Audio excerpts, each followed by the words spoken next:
All right. Welcome back, guys, to the latest edition of Terrible Towel Tuesday. And I'm going to hold off here just a moment, just to allow some of you guys to get in here. Then we'll get it started. So give me a moment, man. Wait for some more people to circulate in here before we get started. And, then we'll make it happen. But I definitely want to welcome you guys to the latest edition. And we got a lot to talk about, man. We have a lot to talk about. So like I said, give me a few minutes and wait for a few more people to come in here, and then we'll get it cracking. All right, so give me just a few minutes here, and we'll get to talking, man. All right, so I see about 11 or so people in here already, so let's go ahead and get it started. And I'd like to welcome all of you guys to my latest edition of Terrible Towel Tuesday. Man, a lot to talk about. So let's jump right into it, man. Very emotional game. Very, very, very emotional game for a lot of different reasons. I mean, a lot of different reasons, man. First and foremost, let's talk about Ryan Shazier. As you can see, I put him in the thumbnail, man. I want to pay homage to him.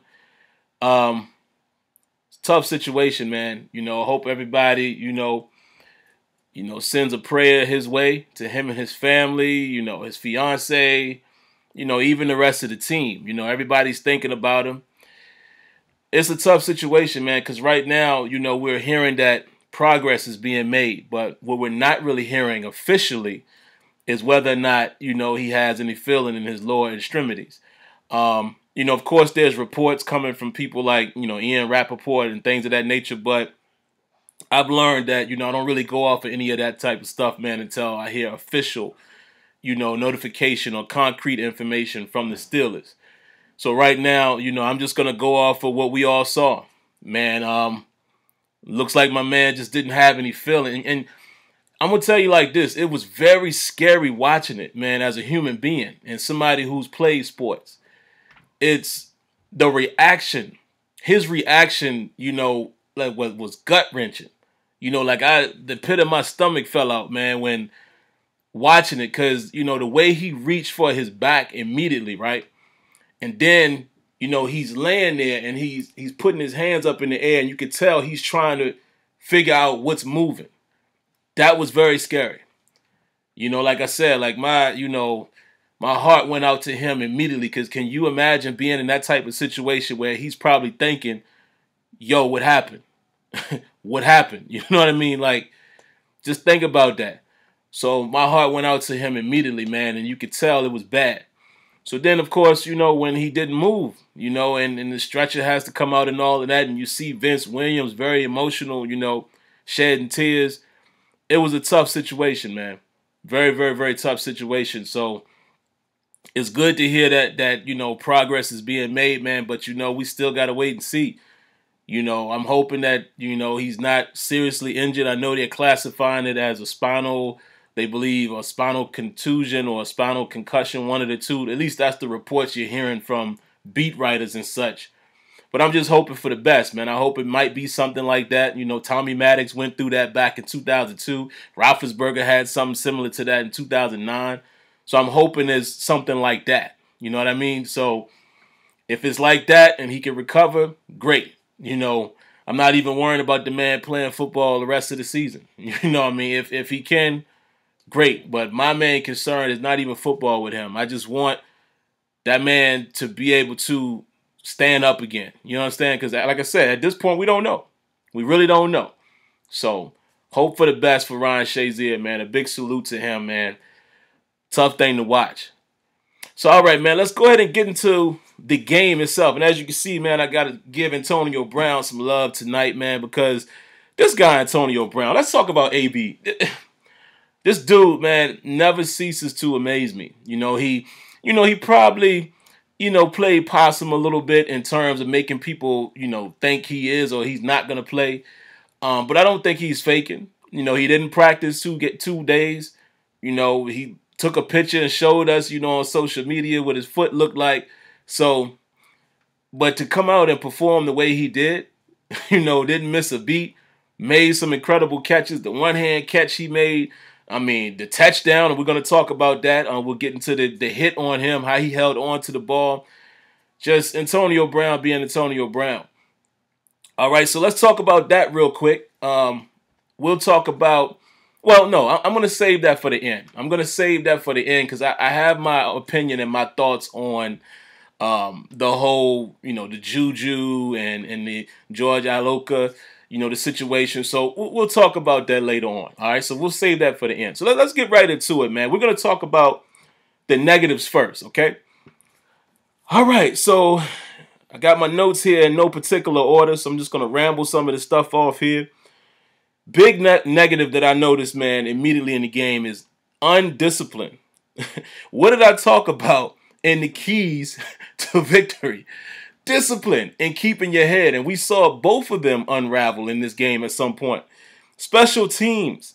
I mean, how many special team penalties were we going to get? J.J. Wilcox gets 2. J.J. Wilcox gets a penalty on a Martavis Bryant kick return. Steelers fans, I know y'all were crying like I were.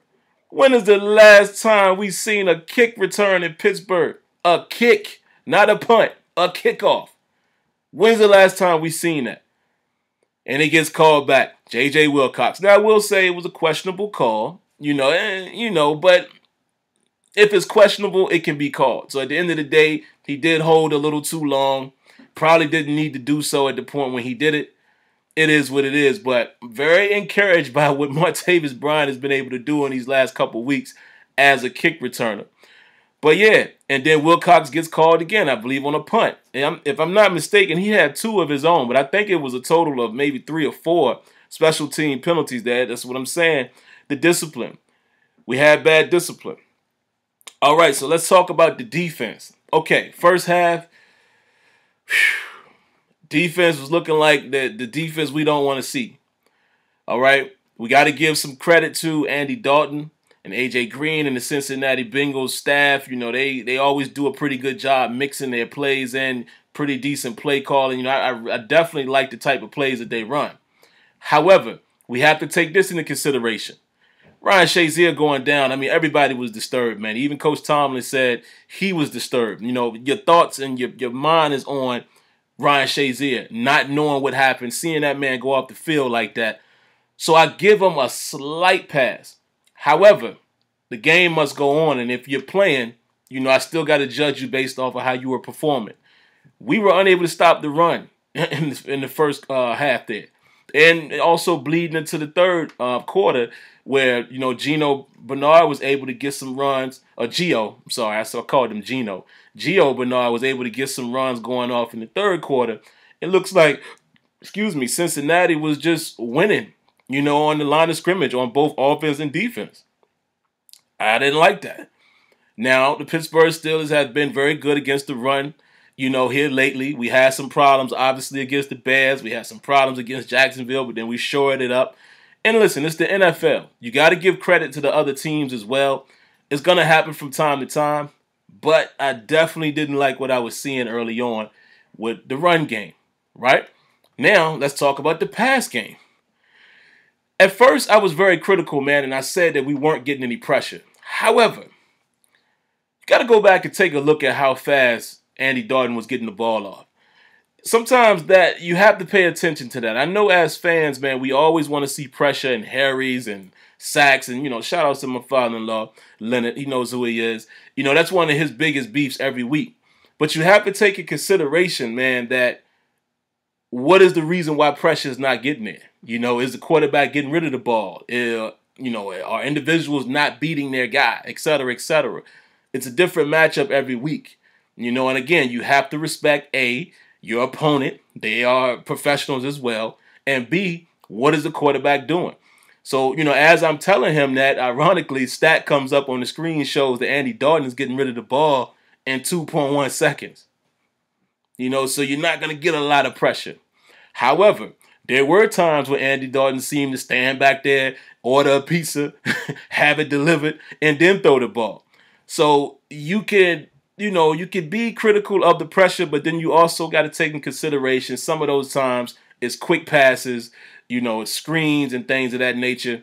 It is what it is. Here's another big beef I saw in this game that we know all too, we're all too familiar with this from last year and the year before. The 3rd and long conversions. We can't allow that. I know, again, you always hear me say, and I just said it, respect the opponent, but I don't care. You get somebody in a 3rd and 16, 15, 14, etc., etc. Okay, a team might convert from time to time because, hey, the Steelers convert that on people as well. I can't be biased here, but at the same time, we can't allow that to happen once, twice, 3 times or so in a game. And it happened, I know, at least 2 times because I took notes of it. We gave up 3rd and longs. It was a 3rd and 14, and I think a 3rd and 16 the other time. Can't be doing that. You can't give teams extra possessions when you've won you've won the down and distance, so to speak. When you are ahead in the chains. As a defense, you are ahead of the chains when you get somebody in a 3rd and long. So when these situations occur, you got to get them off the field. You know what I mean? You can't allow an NFL offense to stay on the field. I don't care who you are. Again, these are professionals. You can't allow an NFL offense to get more and more possessions.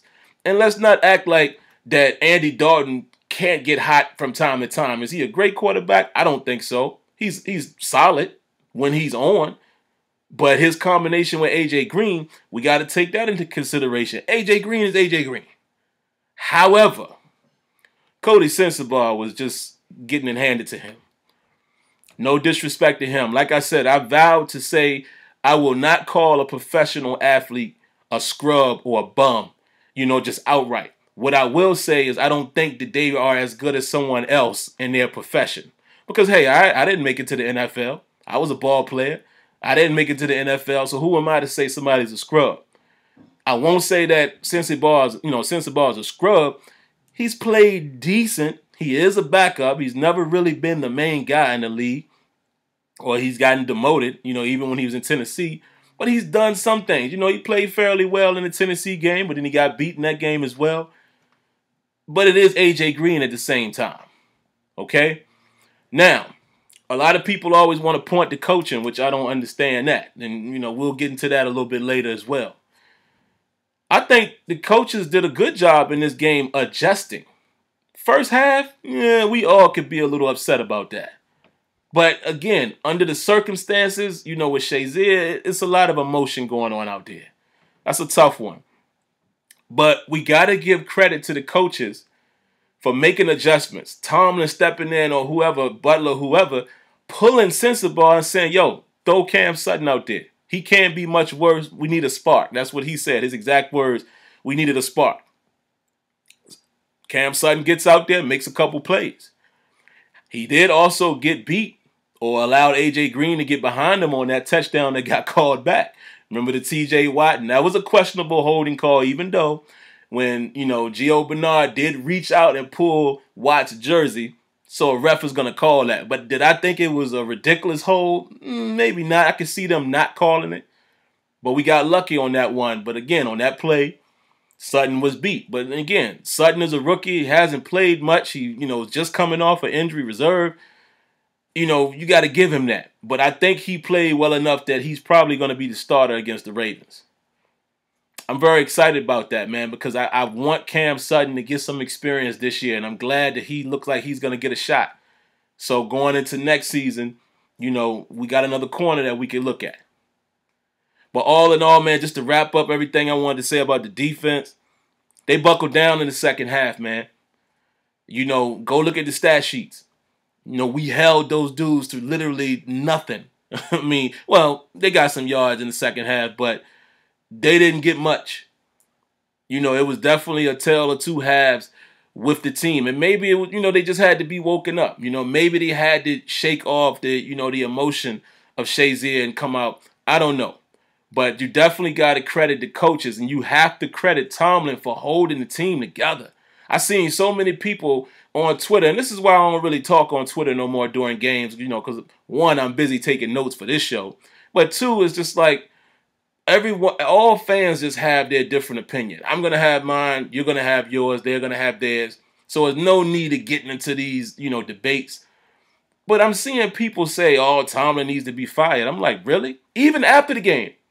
After the game, a guy commented on one of my videos saying, I don't mean no harm, but Tomlin needs to be fired. After that game? You fire Tomlin after that game.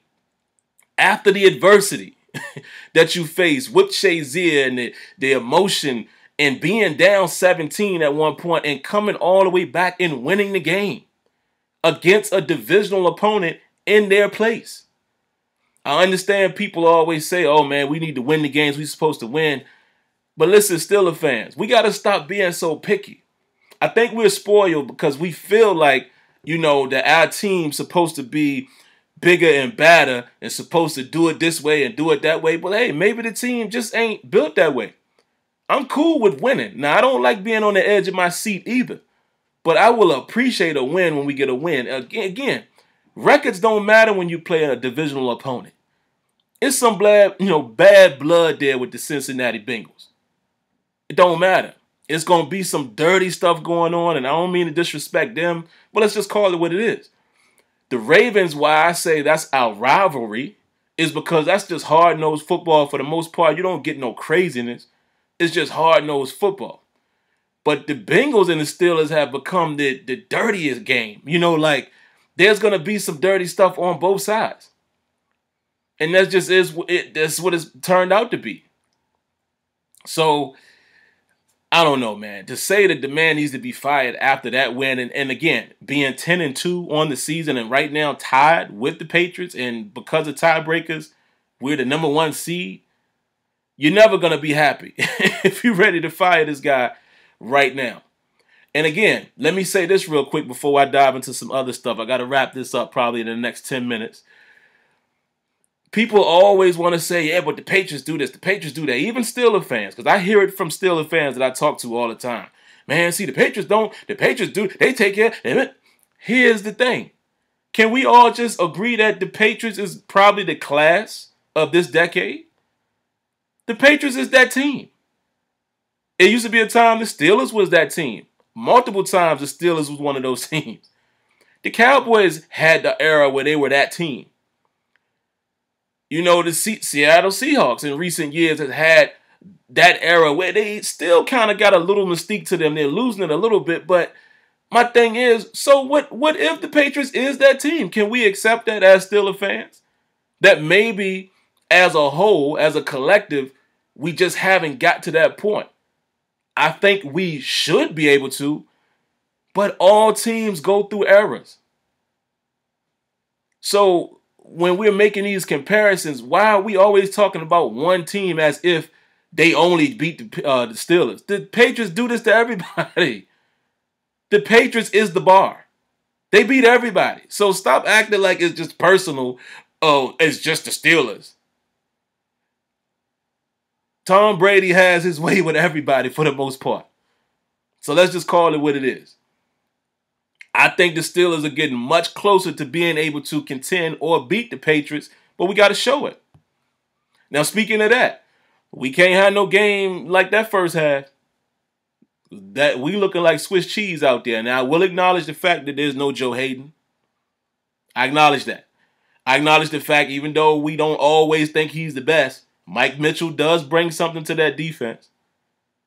Shazier was down, and clearly Metcalf just, it is what it is. He's not as athletic as a Shazier. Shazier a lot of times plugs those gaps. He limits, even though he misses tackles from time to time, he blows up runs quite often. You can see that it just was a different ball game without him out there and getting things communicated. And then Metcalf goes down. Then we bring in LJ Fort, which I think LJ Fort, I think he should be ahead of Metcalf, me personally, for his athleticism, but we'll see. So you got to take all of that stuff in consideration, man. Even saying that, we still look bad in the first half, wrapped it up in the second half.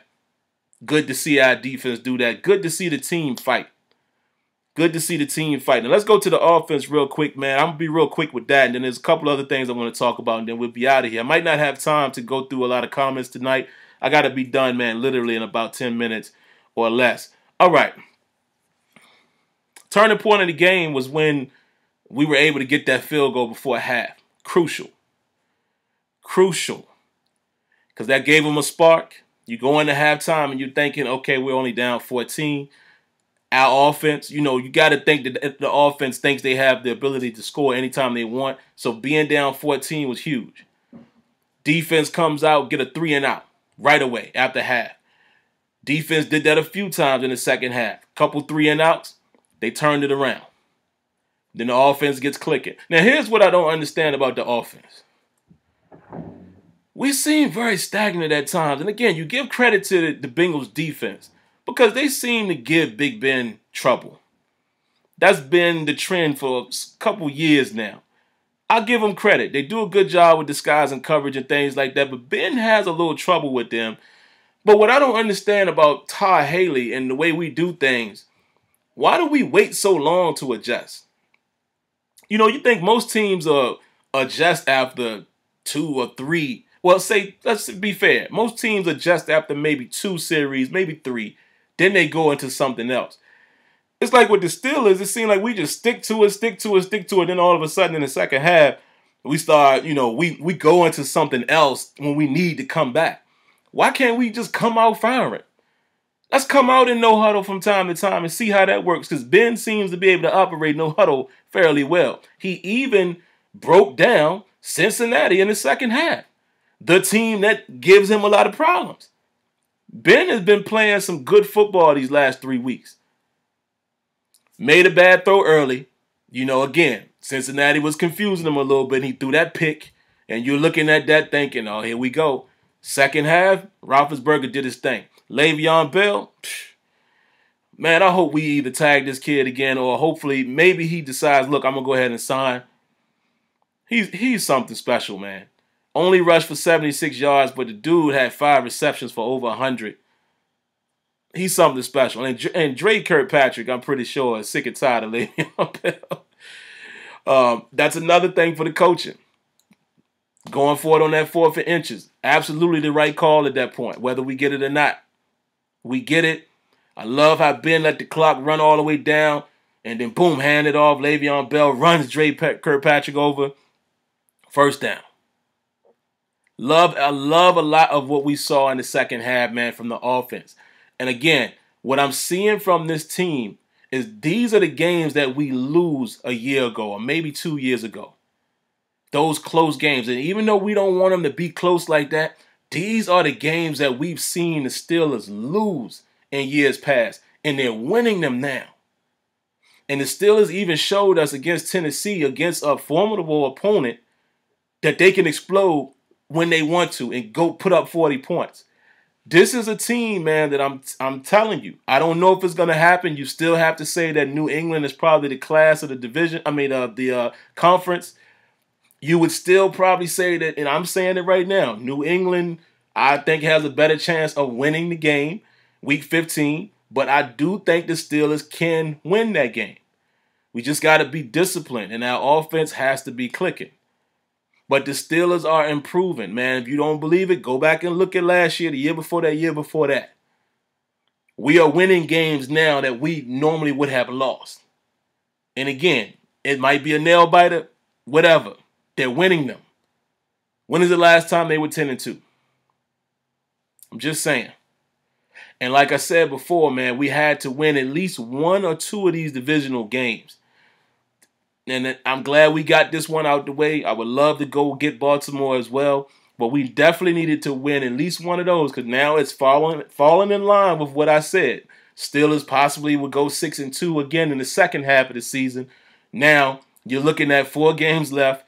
I said that one of the divisional games will probably be the game that we'll lose because it's not always likely that you sweep these teams. So I pegged Cincinnati or Baltimore as being the game that we could lose. If we get the win against Cincinnati, would not be impossible or unbelievable if we lost the game against the Ravens the second time. We already got them. And then I would say maybe the Patriots game would be a loss. So there's 2 losses, and then you would expect the Steelers to beat Houston with Tom Savage and then also beat Cleveland. And there you have it. There's your 12-4. Steelers could very well do better than that. They could very well do 13-3. You never know. This could be the year they beat New England. They could very well do a 14-2, but we're going to have to wait and see. Now that that's out the way, guys, it was so much to cover here, man. You know, I didn't even really look at my notes because it's so much to cover. You know, a couple things I did want to point out. Martavis Bryant has to catch more of these balls. One of those deep balls went right through his arms. I know it was somewhat contested, but Martavis has got to make those catches. He's got to make those catches. Let's see. Eli Rogers. Ain't really being involved in the offense much. Think he had a drop. Antonio Brown had a couple drops. But, I mean, when he performs the way he did, can you blame him? I mean, hey, everybody drops a ball once in a while, but AB made some unbelievable plays. And then JuJu wasn't really featured much in the offense as far as getting him the ball. Now, he made his presence known in other areas. But there's just a couple things I wrote here. Like I said, I got so many notes, man. I don't want to go into all of it because we just don't have time. And you got to give Boswell his credit. I mean, this dude has been lights out against Cincinnati. Now, the last two things I wanted to talk about. Well, a couple other small things. Bud Dupree finished the play. You probably could have had 2 sacks last night. Speaking of finishing the play, what was Cincinnati doing when Le'Veon Bell tiptoes down the sideline?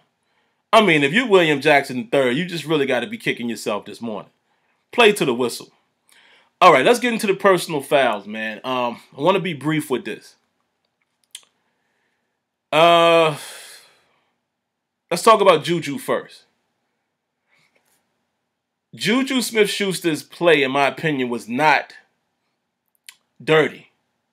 Was it illegal? Yes, because he made contact with the head to birth it. If you go back and look at the play, JuJu actually turned to the side and lowered his shoulder. He didn't lead with the crown of his helmet. Just so happened he was a little high. If he was 3 or 4 inches lower, it's a good play. It's a blindside hit. Now, some would say that that's a cheap shot, but they don't call that. It's legal. Burfict is coming in his direction. The problem was him standing over top of him. That's the problem.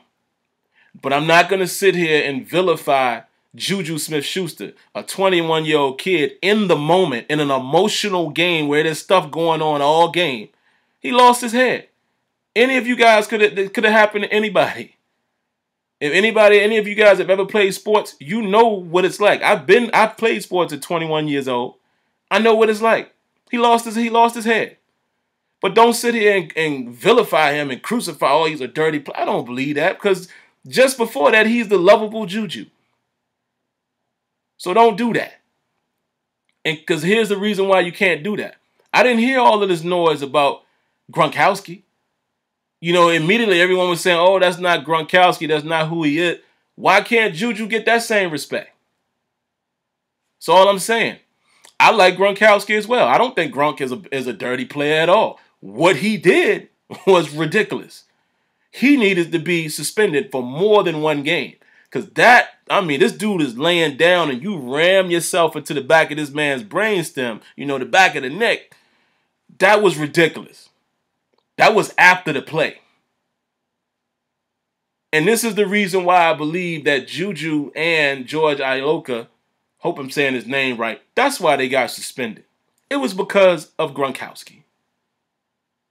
It had nothing to do, in my opinion, with the hit. Now, however, the NFL needs to do that because on their side, because, listen, it's getting out of control. So I already knew after seeing what they did with Gronk, even though I didn't agree with just 1 game, I knew that JuJu and George Iloka would probably get suspended because the league is reactionary. And that's the problem. The NFL doesn't have a standard. They're reactionary to everything, especially how the commentators were saying how bad it was. And you got Troy Aikman out here saying this, saying all of these dudes speaking out against JuJu and all of that.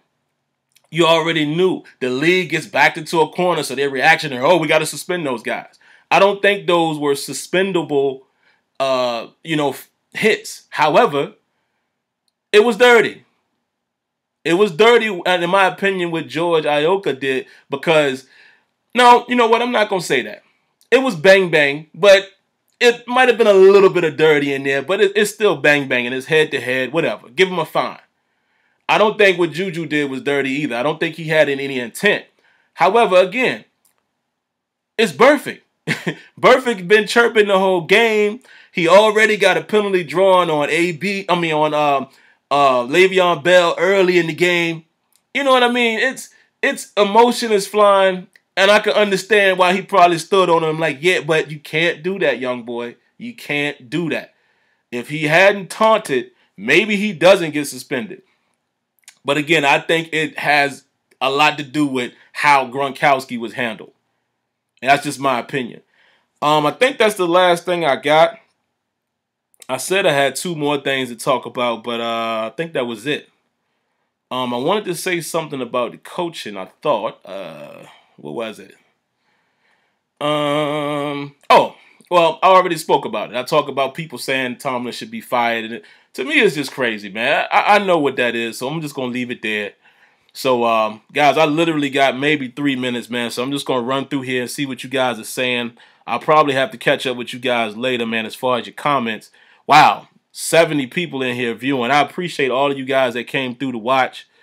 Let's see if I can see 1 or 2 comments, man, because I got to get up out of here. One guy says, JuJu has some balls, man. He's the new Hines Ward, but maybe better. Oh, that is the last thing I wanted to say about JuJu, then we'll wrap it up there. Did y'all see the way this kid was blocking? Even later in the game when Bell got that long run, or it might have been on the screen, but I want to say, yeah, I think it was the screenplay or a run, one of the two. He blocked 2 guys on that play. I think it was on that screen because that's when you saw Hines Ward on the sideline walking out to him like, JuJu. I love that kid, man. JuJu SmithSchuster is a physical, I want to do type of receiver. You know, you can tell he's not all about just give me the ball. You can already tell he's not going to be a stat guy as far as worrying about that, even though I think he's going to get his because he's definitely going to be featured in the offense much more going forward. But I love the fact that he's a football guy first, like Tomlin says. I love this dude, man. That dude is official.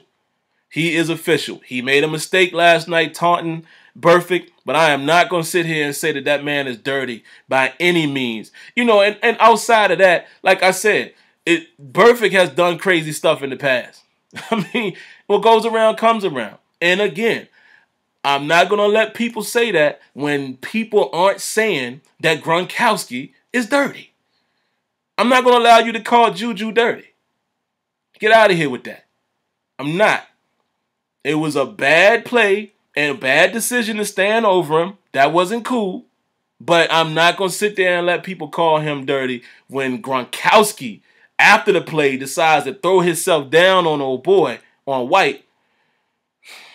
That was terrible. But again, I don't even think Gronk is dirty. And that's how like even keel I am and how unbiased I am in terms of I see with my eyes, man. I don't think Gronk is a dirty player. He got in his feelings. And we all know what that's like. So that's all I'm saying, man. But we'll end it with that, man. I'm running over time here, man. I got to get out of the way. My wife is pushing me out of the man cave because she has a part-time gig that she does down here in my man cave. So I got to get out of here, man. And, yeah, I'll get back to you guys later, man. You know, I appreciate y'all coming through. Please, guys, do me a favor. Do me a favor, man, because I can't remember how to go back in and see you guys' comments when it's live. If you guys can do me a favor, and I know some of you will, some of you won't, but if you could come back after the video post to YouTube as an archive and leave some comments there, then I can, you know, interact with you guys. I apologize I didn't have the time to do it tonight. Trying to kind of rushing through this one, but if y'all can do that, man, I really want to correspond with some of you guys and see your thoughts. All right, so I'm going to go ahead and get out of here, man. If you haven't already, make sure you subscribe to the channel. Cut those notifications on so you're fully aware of the next video. And I promise, guys, it'll never hurt you to hit that like button. And I'm going to say this again, and we'll see if I come through with it. Pre-game Friday? We'll see. Y'all know it happens sometimes. Sometimes it doesn't. But we'll say that we're going to do a pre-game Friday, you know, saying what we would need to do, keys to victory to the Ravens or what have you. So let's cross our fingers and make sure I I stick to that. All right, guys, I appreciate y'all sharing your time with me, man. Y'all have a good evening, and I'll catch you guys later. Here we go, Steelers. Peace.